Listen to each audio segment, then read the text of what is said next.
Muchas veces pensamos que nuestro mundo es perfecto y que todas las personas tienen las mismas oportunidades. Pero, ¿realmente es así? Com un secret al fons dels ulls, una cançó. El porcentaje de mujeres españolas directivas es de solo un 27%. Hi ha un somni que s'assembla. 2/3 de las personas analfabetas son mujeres. Una de cada 3 mujeres sufre violencia física o sexual. Va calant foc si ets a prop meu. Un desig sempre eriçant la meva pell.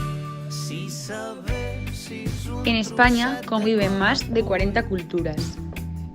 si sentissis un Black Lives pedaç del que he callat. En España continúan abiertos 7 CIES. Poguessis veure'ns junts amb els meus ulls.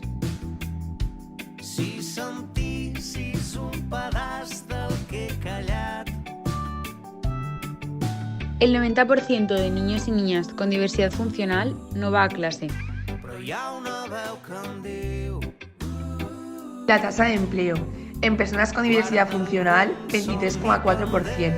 En personas sin diversidad funcional, 60,9%. Que en el desig estem més Solo 45 países cuentan con leyes contra la discriminación. Més que en allò que desitgem. Hem caminat velles ciutats pels seus carrers, entre els fanals.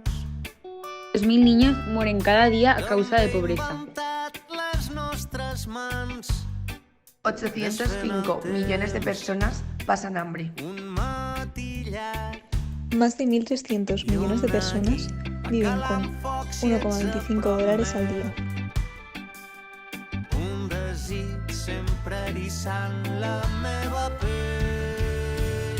Si sabessis. Como vemos, en el mundo hay muchas desigualdades. Nuestro objetivo como ciudadanos es convertir estas desigualdades en igualdades.